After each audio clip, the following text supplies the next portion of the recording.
Michael, Kerry Bowstead, Noel Cleal, Steve McFarlane, Ken Wright, Kevin Hastings, Gary Warnocky, Des O'Reilly, Bernie Gurr, Royce Arlett, John Lang, John Harvey, and the coach was Bob Fulton. Now Gary Warnocky playing in number 8, there he is, just with the ball. His ability to contain Steve Mortimer and Gary Hughes could well rest the outcome of today's clash. I'm sure that his coach, Bobby Fulton, has designated the solid tackling lock to this vital task. How he carries out this job could probably tell the story of the game. The Canterbury side coming out in a little bit like dribs and drabs today. Some of them slow, some of them running, but this is the full side. Greg Brentnell, a fullback. Lee Pomfret will be playing at number 19. Chris Mortimer, Peter Mortimer in the centre. Steve Gearin in the wing. Gary Hughes and Steve Mortimer the halves. Mark Hughes at lock. Stephen Folkes, Graham Hughes and Jeff Robinson as the back row. George Paponis, captain John Coveney, and the coach, of course, is Ted Glossop. Well, Coveney, the big husky front row forward, topped Canterbury's tackle count last match with 34. Massive effort. He'll need the same application today. He'll have coming at him 2 of Sydney's toughest and best props in Aleph and Harvey. Any faltering in defence up front, and the floodgates could open. Great shot of the 2 skippers. Aleph on the left, Paponis on the right. Paponis to toss. Hartley, Mr. Greg Hartley, the referee. Well, there it is. Match results since 1960. 52 games. East have won 29. Canterbury won 22. Drawn 1. Points for East. 7-4-1. Canterbury 6-1-9. Since 1960, there have been 13 games between the sides at the SCG. East have won 10. Canterbury 3. Referee Hartley gets them underway. It'll be Canterbury running from right to left in the blue and white uniform. Eastern Suburbs receiving the ball. Red, white and blue. White shorts. Fairfax will touch the ball first. If it doesn't go dead, in goal it does. Restart with a tap from the centre of the quarter line. Hartley gave Stephen Folkes a tap on the backside as he walked past him. Already involved in the game. This telecast brought to you by Westco Motors, your local Mazda dealers. So Fairfax, and kick straight away. Fulton's not going to have them playing football in their own area. Oh, it's a good kick. Puts Brentford under enormous pressure. The rebound, well, the bounce got to him very hard. He put it down.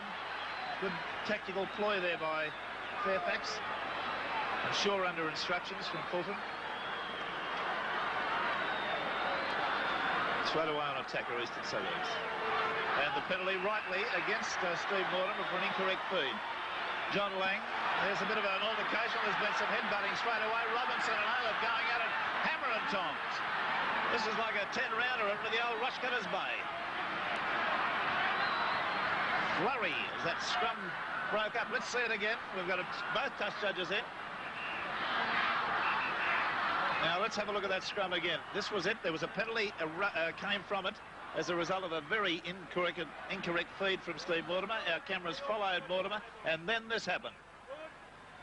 Robinson started with the right hand. Aleph handled that well, and there's been a little bit of a headbutt gone in.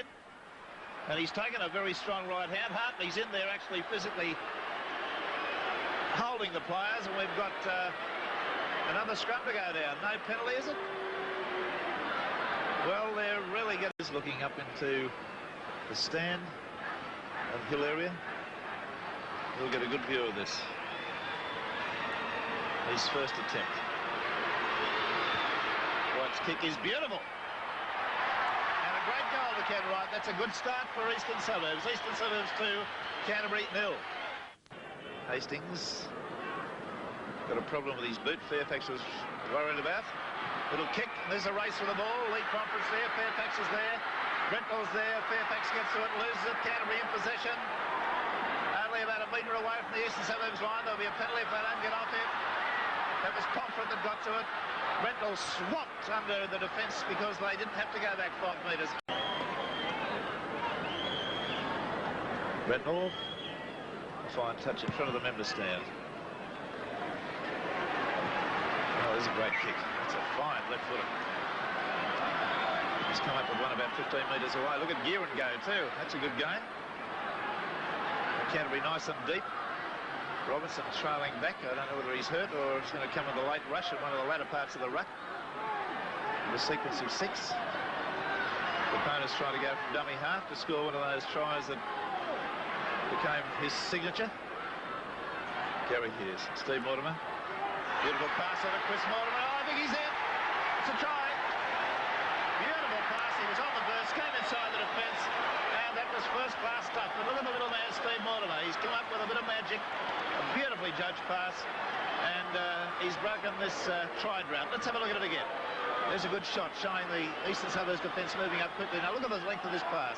Beautiful to Chris Mortimer. He's got inside Cleal and McFarlane. Actually, it was Cleal's tackle. He's in error. It's from head on. You'll see it more graphically illustrated. Now, as he cuts out a man. The decoy on the inside. Cleal was very much remiss there. There's a man on the outside too. Pomfret still unattached, so that's his 6th try, 7th try for the year. Chris Mortimer. And there's Steve Gearin, 81 goals from 129 attempts. How'd you like to own him? Success rate 62.8, 12 tries, 81 goals for 198 points. That is great. Just from the quarter line, 12 metres in from the sideline. Not an easy kick. A cute angle. Just put it away by about, what would you say, a foot? Gearin, the score remains Canterbury 3. Easton just dropped it. And Mark Hughes has been lumbered with the offence, and the penalty comes. It'll be a little bit ironic if the goal's kicked from this to put East back in the lead.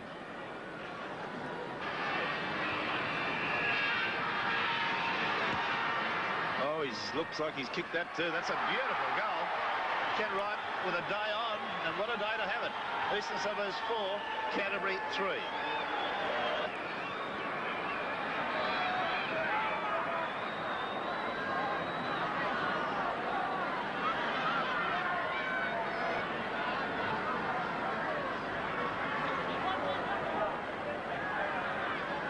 Chris Mortimer restarts. Given it deep. Go dead in goal. Yeah, it's just over the dead ball line, so there'll be a restart again. Now let's see whether Fairfax gets the ball passed back to him for a kick downfield. Harvey. 4-3. East lead. 2 penalty goals to a try. O'Reilly. That's a penalty to Canterbury. Feet across. These front rowers are still sniping at each other. There hasn't been a scrum go down that hasn't had a bit of spite. There it is. East 5, Canterbury 4. Error situation. Number of times each side's given the ball back to the opposition. Robinson not been able to make any of the busts that he's becoming famous in the Canterbury area for. Defence very strong.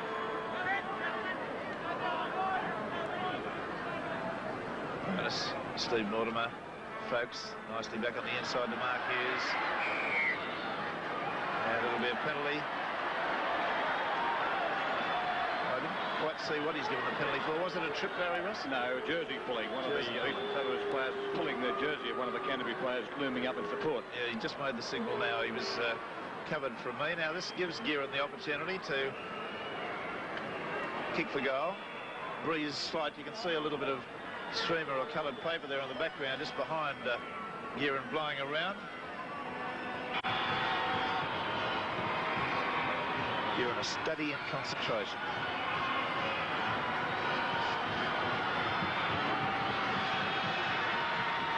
Well, there's no doubt about that one. Just struck it beautifully. That is just a great goal. That's all that can be said. No deviation at all. Like a perfectly hit golf shot. And there it is with, well, the half-time hooter just about to go. Canterbury back in the lead by 5 points to 4 in a game that's been a pretty hard one. There's the hooters of the match read this way. The scrums have gone to Canterbury 6-4. The penalties have gone to Canterbury 4-3. The scorer for the Canterbury side was Chris Mortimer. 1 goal from 2 attempts. Great goal, the last one. 2 penalty goals. Barry Ross has been in the dressing rooms. We'll just wait on him positioning himself, but I'm interested to find out what Canterbury's tactics are. I think they're getting enough possession to be able to do the little odd chip, a little odd kick. Yes, they're certainly going to kick it. In fact, Ted Glossop pointed out to his team that defence will win or lose this game. They've got to tackle, particularly in that first 10 minutes.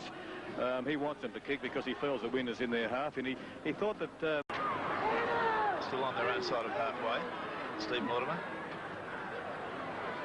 Peter Mortimer. Bretnell, the fullback, chiming in. Pass back to Mortimer. Mortimer's on the boil. Going nicely. Gets a pass back inside to Gearon. Gearon's up the left-hand side. He's got Fairfax to beat. Does it easily! In the corner.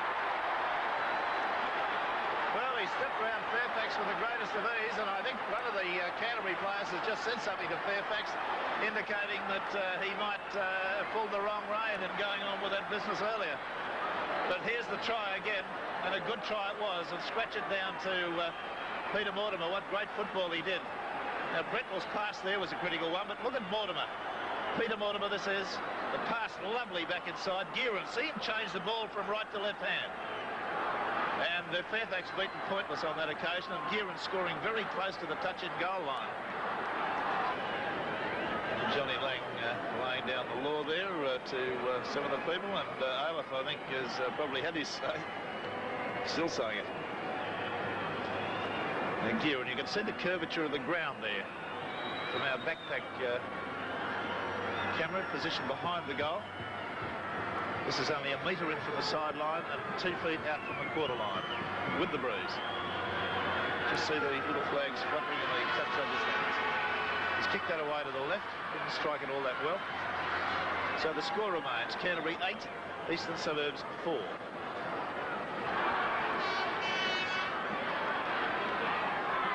Last week, of course, and he says he feels that the cricket pitch area could have been watered. Well taken by Graham Hughes, a difficult pass to take, but that's the 6th. Coveney. A straight and hard run to settle the play down. Folks, under a high one. Referee says play on as Harvey. No malicious intent in that, he just happened to get him high. Mortimer Steve to Mark Hughes.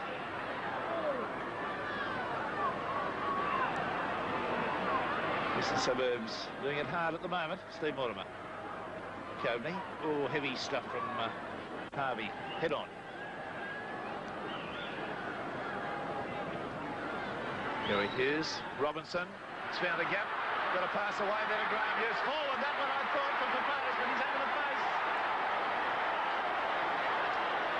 Right under the post goes George Papanis, and that, I would think, is going to be very difficult for Eastern Suburbs to come back from. But see it again, with particular emphasis on the Graham Hughes pass, as it occurred right along the line. Robinson's bust was a beauty.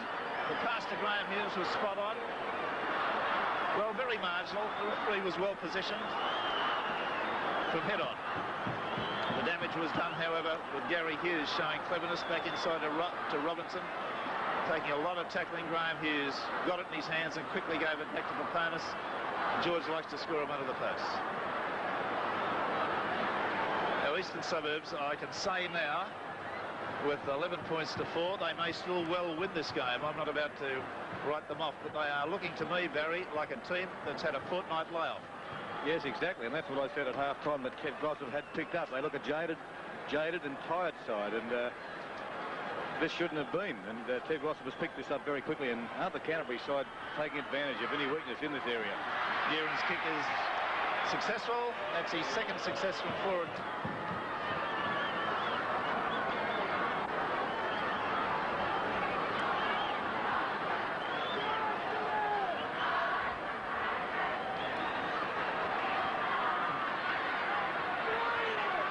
Canterbury in possession now. 9 to 9. Eastern Suburbs have committed. A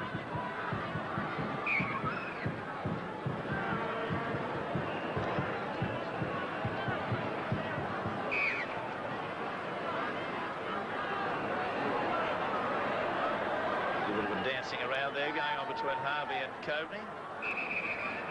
Player down at the moment. Papanis. I think it is George Papanis. He's saying that something happened to his head. Couldn't have been an Eastern Suburbs fist, one thought.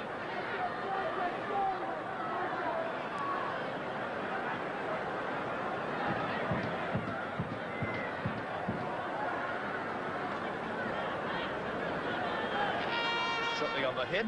Anyway, he's to his feet. Pretty hard lad is George Papanis. The Greek community would have held their breath at that point. Eastern Suburbs strong win. Hastings on a Cleal. Cleal going strongly.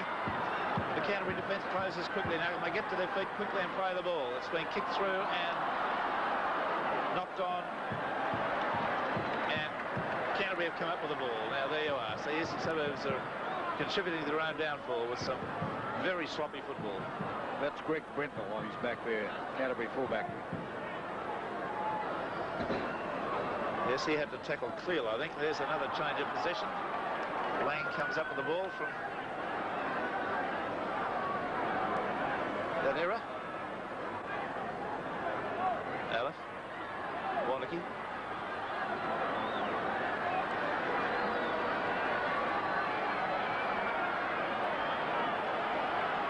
Steve Mortimer all over Wannicky like a rash there. It's over.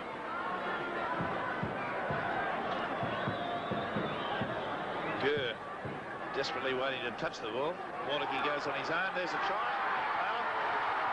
Better late than never. Papanis kicks the ball away in disgust, but it's a try. No knock-on, says the referee. Aleph.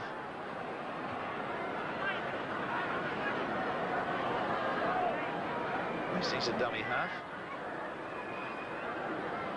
Harvey to right. That pass looked forward. Offside pass from Harvey.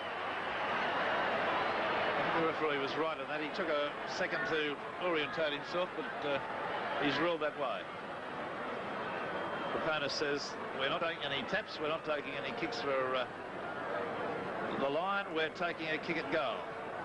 The way we looked at it, Barry, we had a fine young side last year that covered themselves in glory by going right through the semis and the final, and narrowly lost the grand final to a fine side such as St George. In addition to that, we had players who were unavailable for those games, such as the great players you've seen today, Robinson and Coveney, and we've got a wealth of young talent in the reserve grade side. We thought to import any player whatsoever this year would have been a vote of no confidence in the players that did so wonderfully well last year. So with sufficient confidence in them to carry on and do the job that they've done for us this year. Peter Moore, the secretary of the Canterbury Bankstown Club, naturally elated. As Brentnell takes what could be one of the last touches for him in this game. A very superior performance by Canterbury. Their defence has been magnificent. And the tries they've scored have been good ones. And they've not sustained any injuries, apart from a few cuts. When Peter Moore finished talking with us, then Rex, he's walking out in the field to shake hands with Ted Glossop and meet the side as they come off.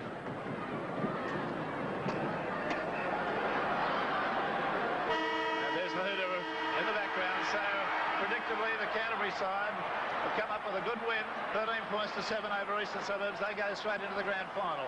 Eastern Suburbs now are faced with the job of defeating the winner of the St George West game, which will be televising tomorrow. The try scorers in today's games have been, for the Canterbury Bankstown side, Chris Mortimer, Steve Gearin and George Papanis, and 2 goals to Steve Gearin in their tally of 13 points. For the Eastern Suburbs side, 2 penalty goals to Canterbury.